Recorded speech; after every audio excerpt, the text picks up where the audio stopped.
자, 우리가 인문적 레벨로 우리 사회가 상승해야 된다는 필요를 우리 모두 느끼게 됐습니다. 그런데 인문학의 핵심을 이루는 철학에 대해서 좀 알아보죠.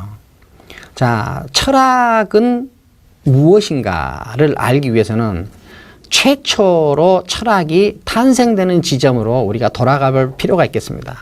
우리는 일반적으로 철학의 아버지라고 하면, 최초의 철학자라고 하면은 그리스의 탈레스를 듭니다. 탈레스를 왜 최초의 철학자라고 하느냐? 그는 탈레스가 이런 말을 했기 때문에 그렇습니다. 만물의 근원은 물이다. 어떻게 해서 만물의 근원은 물이다라는 이 한마디를 해서 탈레스는 최초의 철학자가 되었을까요?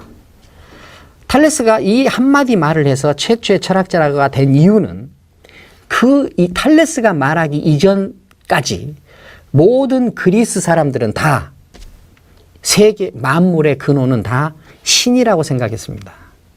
신이라고 믿었습니다. 모두가 다 만물의 근원은 신이다라고 믿을 때 탈레스는 아니다. 만물의 근원은 물이다라고 생각해낸 것입니다. 이 만물의 근원은 물이다라는 이 명제가 물리적으로, 화학적으로 진리일 수도 있고 아닐 수도 있습니다. 옳을 수도 있고 그를 수도 있습니다. 우리한테는 지금 이 말의 내용의 진리성이 있느냐 없느냐 이것이 중요한 것이 아니라 이 명제가 탄생하기까지 탈레스가 걸었던 길이 중요합니다. 탈레스는 만물의 근원은 물이다라는 이 말을 신의 계시로부터 하지도 않았고 기존에 있었던 신에 대한 믿음에서부터 나온 것도 아닙니다. 오직 자기에게만 있는 고유한 능력, 즉 생각하는 능력을 발휘한 것입니다. 탈레스가 최초의 철학자가 되도록 탈레스가 한 말, 즉 만물의 근원은 물이다라는 이 말은 신의 계시에 의해서 나온 것도 아니고 신의 믿음, 신에 대한 믿음의 결과도 아닙니다. 오직 탈레스 본인의 생각하는 능력에 의해서만 나온 것입니다. 그래서 탈레스는 최초의 철학자가 되었습니다. 이렇게 본다면은 철학의 탄생은 가장 기본적으로는 믿음의 세계에서 벗어나서 생각의 세계로 넘어갔다는 뜻입니다. 신이 주도권을 잡는 세계에서 인간이 주도권을 잡는 세계로 넘어갔다는 것이죠.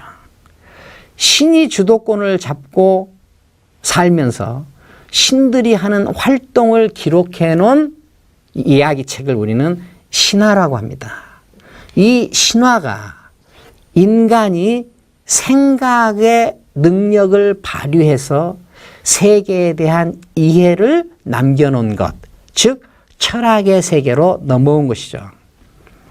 다시 말하면은 철학이 시작됐다 하는 말은 인간이 신으로부터 독립했다는 뜻입니다. 믿음의 세계에서 생각의 세대로 넘어갔다는 뜻이죠.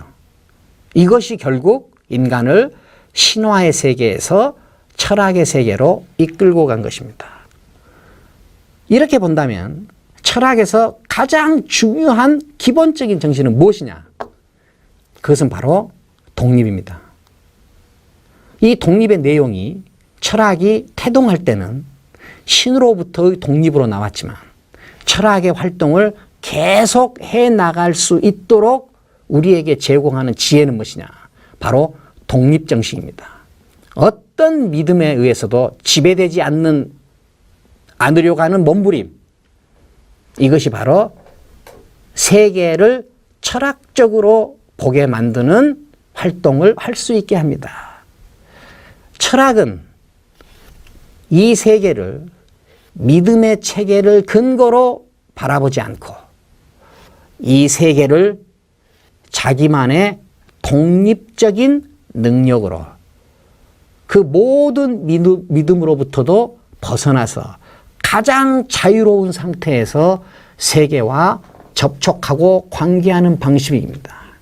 그래서 철학의 정신은, 가장 기본적인 정신은 바로 독립이 되는 것입니다. 그것도 주체 독립이 되는 것입니다. 철학적 정신은 바로 인간이 탁월하게 가지고 있는 바로 독립적 정신입니다.